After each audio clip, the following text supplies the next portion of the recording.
Welcome back to Rogue. And as I always ask my guest, who are you and what is your superpower?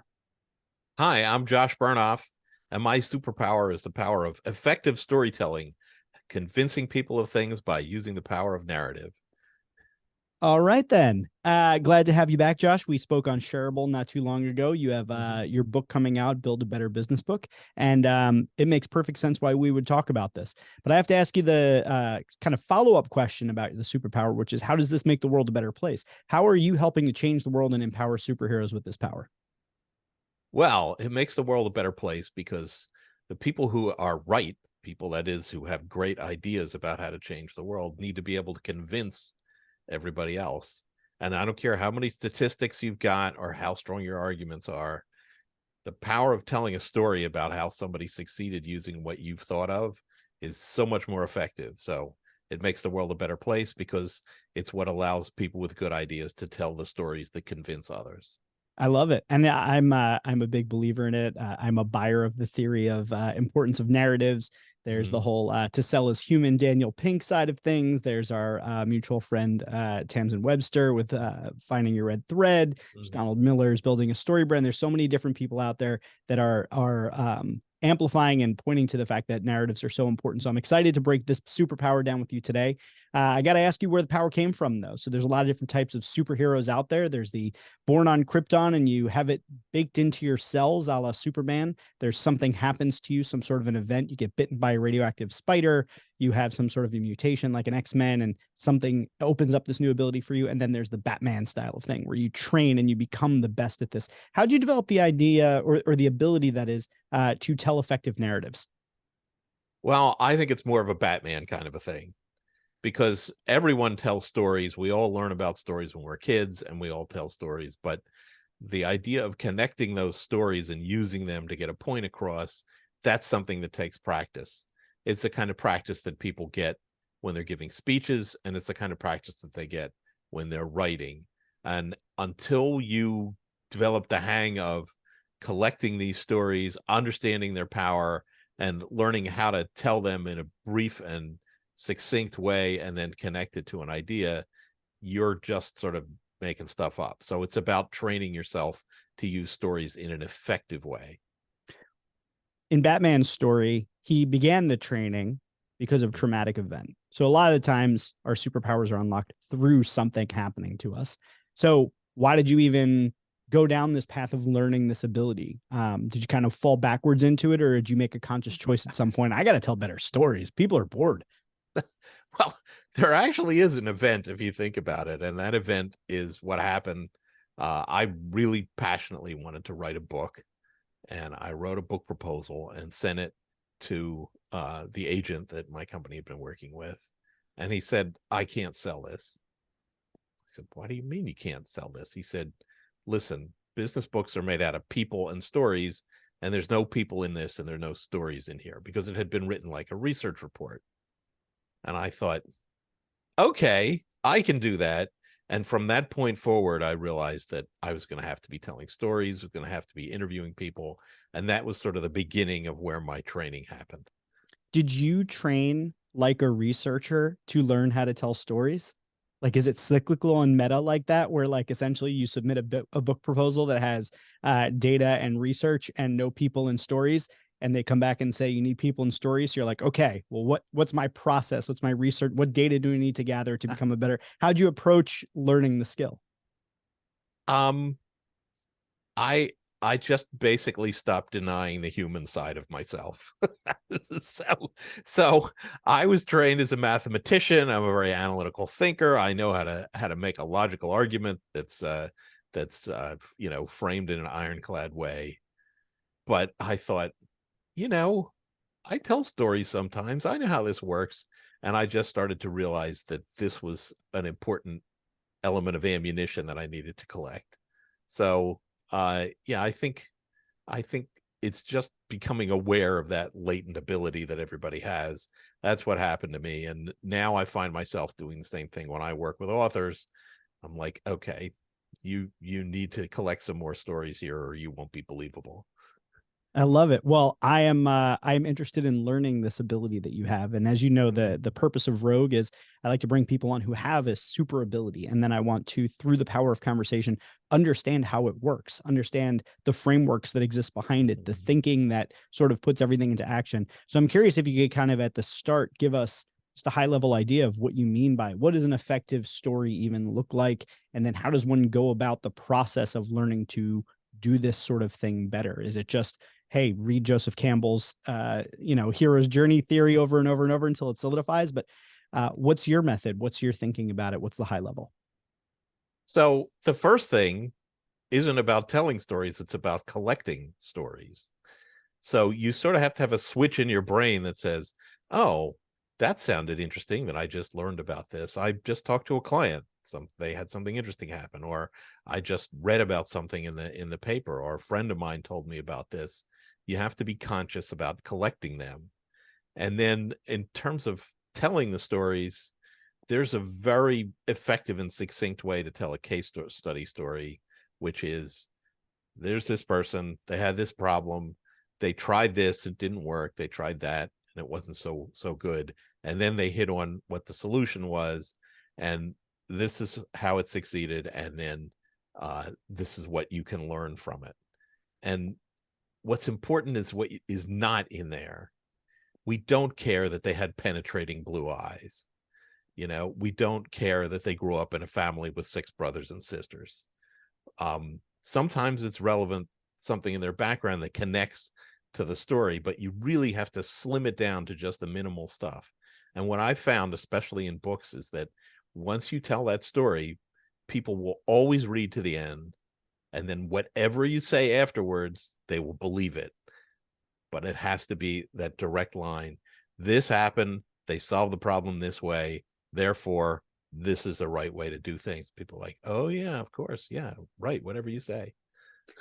So to clarify, just to put this in the context, then what we're talking about in the conversation here around effective narratives is effective narratives for the purpose of making a business case, doing a case study, closing a sale, crafting a marketing narrative. So we're looking generally in the context of objective driven storytelling rather than, because when you said penetrating blue eyes, my first thought was, oh, well, there's a lot of fiction storytellers out there who are going to take issue with this, Josh. So to clarify, the context of this is if we're going to be using these skills in a professional or in an objective driven way, there are some frameworks that we really need to understand. Yeah, I guess I'd call these working stories. Yeah. Right. These are stories that are intended to accomplish a goal. And if what I want to do is sit around with my friends and get everybody laughing, those stories are very different. Yeah. But these working stories that are intended to accomplish a goal, you really have to slim them down to the minimum, and you need to learn how to connect them to that goal that you've got. So I am a big fan of frameworks. In my head, I have hundreds of them, and I just store them as sort of like, well, here's a unique opportunity to pull this one out, right? Like one that I keep in my head all the time. Chris Brogan wrote a post back in like 2000, I don't know, 2008 or something, 2009, where he wrote the post was called "Apologize Immediately," and it was the 3 A's: acknowledge, apologize, act. And I was like, that's a great framework. It's 3 A's. I can remember that. I'll use that. It's great for customer service. Amazing. And you just mentioned sort of a case study framework. My question for you is there a reason why certain frameworks continue to work over and over? And is there a danger that if everyone starts using the format, that it loses its potency? What's your experience or take on that? Well, that's like asking me whether the fact that all romance novels are the same means that nobody's going to want to read romance novels anymore. No, they like the fact that they're the same. And the thing about these kinds of stories is that you have to identify with the protagonist. And I'm saying they have a protagonist. You need to say, oh yeah, I understand how that felt for him. I understand the challenge he had. I understand why it was challenging for him. Oh, his management told him they couldn't afford it. Oh, I've been there. So you need to create that connection between the reader and the protagonist. And that's what makes it effective. And I guess if there's a framework, yeah, they're very similar, but the framework is they had a problem. Here's why they couldn't just solve it the easy way. Here's the insight that they had, and here's the result that they got. And I should say that some of these stories are unhappy endings. They tried this, it seemed to work, and then it failed, and here's what you can learn from the reasons that it failed. So Mm. they're not all the same, but the ones that fail, again, there has to be a lesson for why they failed. Within those components, do you feel that there's one that tends to have more resonance with people, or tends to kind of is the most important one of them? And my gut always tells me that the problem, as someone once said, if you can describe someone's problem to them better than they understand it themselves, you have a good chance that they'll buy from you. And I'm curious if that agitation of the problem, the why this isn't working for you, if you feel that's the most important component, or is it that that's the setup for whatever the payoff is? Is there a part of the framework that is more important than the others? So they're all essential. It's funny, sometimes you need to go back and get approval from somebody in a corporation, and they're like, take out the part at the beginning where you said that things were bad. Well, it's not much of a story to say things were good and then they tried this and things were still good after. That's not really a story. So, but in fact, the most important element is not the problem, it's the aha. It is the moment at which you realize there's a new way to look at this. There's a different way to see this. You can stop thinking about social media as a problem and start thinking of it as a solution. That AI isn't going to take your job, it's going to make your job easier. This sort of twist is what makes it interesting, and that's what people remember. And then when they go and repeat that story to somebody else, they're like, oh yeah, and then there's this thing that nobody knows about. That's the thing that spreads, that's the thing that becomes viral, is the twist. I like that a lot. And I'm curious, how you mentioned protagonist before. And I think this is what occurred to me when you said about the aha, is like, that's the part that everyone loves in a presentation and a case study in a book, is like the unconventional thought, the I learned something new, like I'm now in the insiders club sort of thing. Yes. And the problem is the part that gets you to kind of identify why it's an important thing, and maybe gets you to kind of see yourself in that problem. But you mentioned the protagonist piece. I've been on some calls in the last several months, even, where on the call at the beginning, it seems like the person took the call out of courtesy. And now I've got to be able to turn this thing around, or I got to get them engaged in why they're even there in the first place. And I'm curious if you think that the agitation or the aha, if that can even work if you don't have a good gripping intro to your story. How important is the beginning of the story in getting them into that? Or if you have a good enough problem and you understand your audience well enough, you can kind of not worry so much about hooking them early. Like, talk to me about the beginning of it before you lay down the aha. All right. Well, the aha is the payoff, but the beginning is also essential, because you need to lead people down the garden path in the wrong direction first.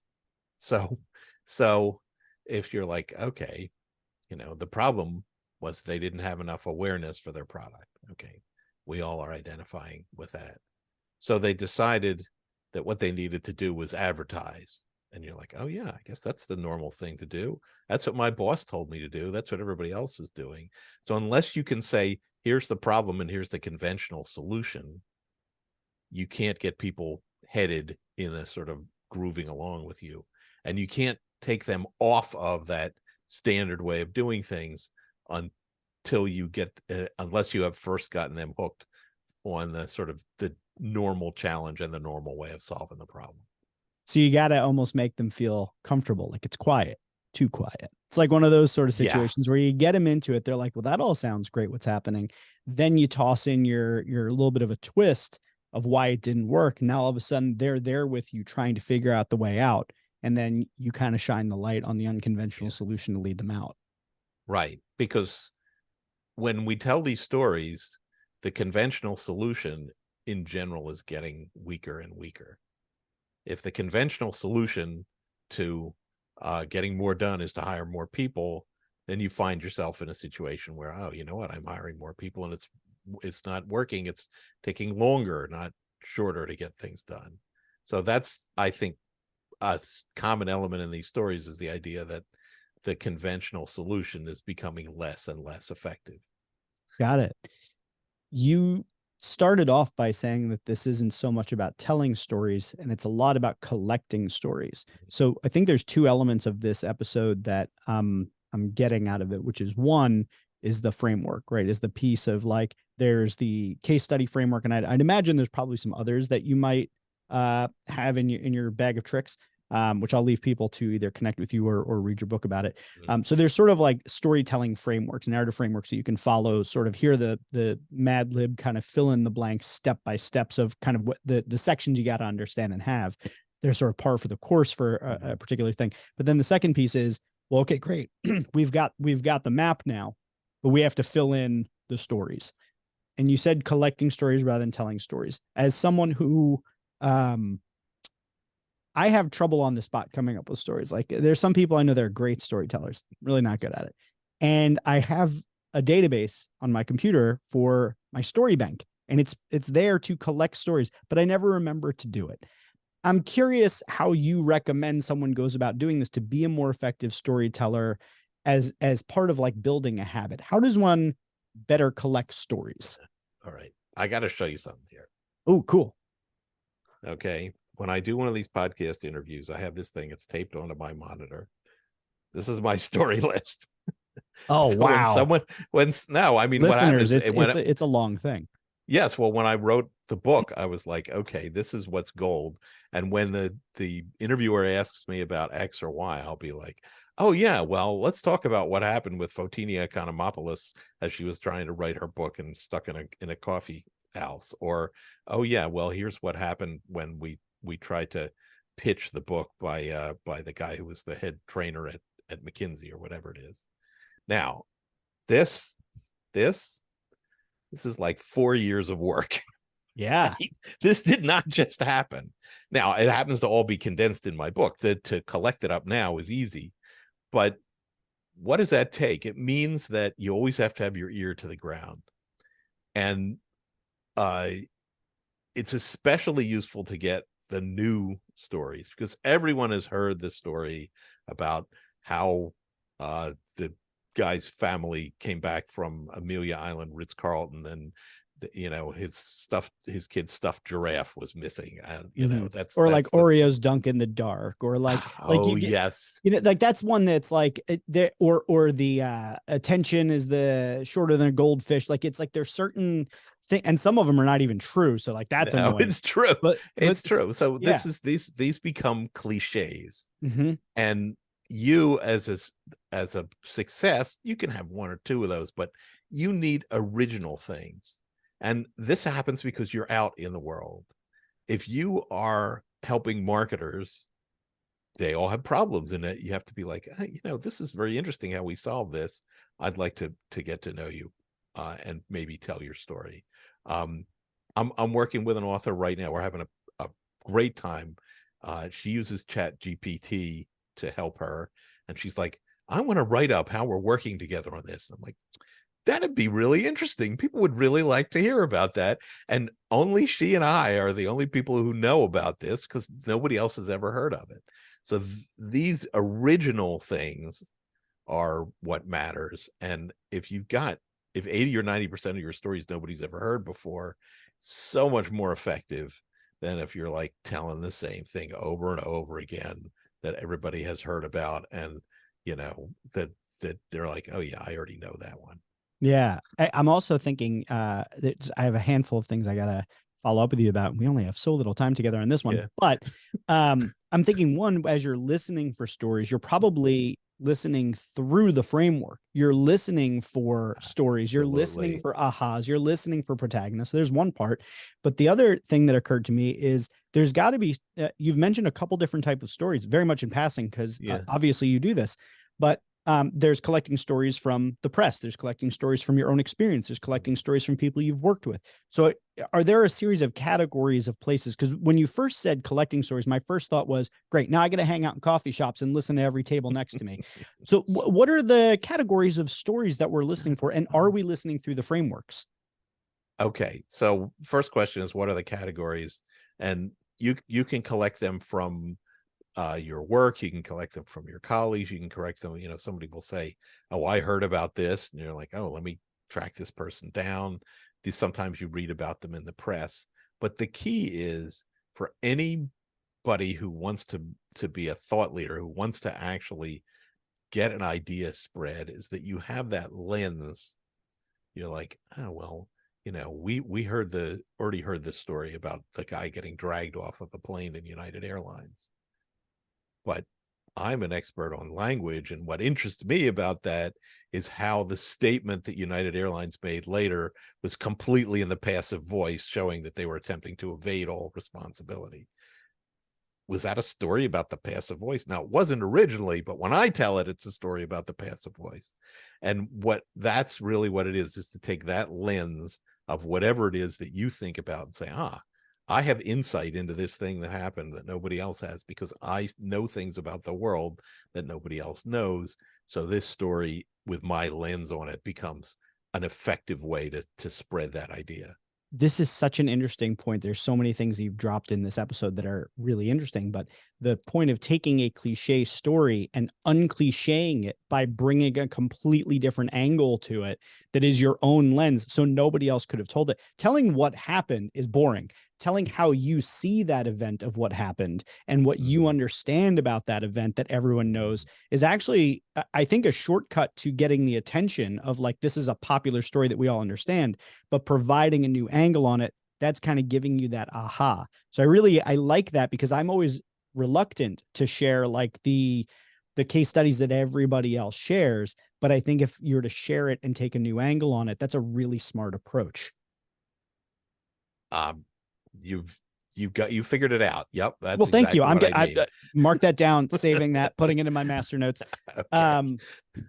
God, that was good. I like that one. So, the one thing though is another time that we were talking, it was either offline or online, I forget, but I was talking about the collecting of stories, and I was talking about how in my book I was having trouble gathering stories, and you did mention that it's probably not a good thing if all of the stories are your own stories of people you've worked with and this and that. So expand the lens a little bit maybe, and talk a bit about, I did ask kind of briefly about the categories, but if you were to kind of give a breakdown of how to mix up your stories, what's an average cocktail mix of types of stories? There's like the personal anecdotes, there's the people that you've worked with, there's things you've overheard or things you've looked into in your new angle. But how would you generally mix it up in a way that you think is just a good standard starter kit for effective storytelling? You really want to break this down. This is interesting. Yeah, so, this is how my brain works. Okay. So, like, this is what I do. I like want to understand it. So let me talk about a continuum here. At one end is this thing that happened when I was trying to teach my kid to ride a bike. I'm just making that up, but it's a personal story. It's interesting, but if your whole persona is about your personal stories, it's like, well, maybe, but we're not all exactly the same as you all the time. And it better be a fantastic story at that point. And at the other end is the public story that everybody knows. Okay, there was a submersible. It went down to see the Titanic and it imploded. Well, you know what? We've all heard that story. And yes, you're going to try and tell me, okay, well, this should tell you something about how safety works, or, whatever. Well, it's like, all right, now it's getting a little creepy that you're taking this public story and putting your own personal spin on it. And you can use a few of those, but again, you need to be careful. In the vast middle ground are stories about regular people in regular business or personal situations. So let me hear about people dealing with depression, or let me hear about people who figured out how to get more done with less budget, or let me hear about people who were struggling with how to work with people that are now a virtual team and nobody comes into the office. And these are stories about ordinary people, but they're not about you. So when you tell that story, you're not the hero of the story. The hero of the story is Fred, who had a team of 10 people that used to work in person, and now they're all distributed virtually. And most of the story should be like that. So I'll leave you on this final question then, is that how often should you be the hero of the story? Should you ever be the hero of the story? Or is it always as it's often been suggested that you're the guide, you're the Obi-Wan, you're not the Luke Skywalker? Should you ever be the hero of your own story? And I'll leave it at that, and I'll let you then sign us off by telling us all about where people can find out more about you. But that's my final question for you on this one. You know, if that's all you got, but something really interesting happened to you, then sure, you can be the hero of your own story. And I have to say, I probably spent the first 2/3 of my career talking about how I was the hero of every story. And it was pretty tedious and people didn't really enjoy it very much. So as I've become a consultant that has to help other people, I've realized that my story is much less interesting than their stories. And I have to concentrate on their needs, not about how wonderful I am. And what a wonderful segue into talking about how to get a hold of me. So if people have problems and they want help with solving their problems, I'm not going to talk about how great I am. I'm going to talk about your problems, how to solve your problems. Go to bernoff.com. That's my website. Go to the author services link at the top, and then you'll see basically the stuff I help people with. And it all boils down to how you can get your story out and how you can create visibility for yourself by telling that story. Beautiful. Well, for those of you out there, when you find that Gotham is in trouble, you know now where to find Josh. Thank you for tuning in to Rogue for another episode where we break down someone's superpower, teach you how to do it so you can steal it for yourself and go out there and try and help us save the world. Thanks for tuning in. Go leave us 5 stars. Tell us how great we are and reach out to Josh. He's a real smart cookie.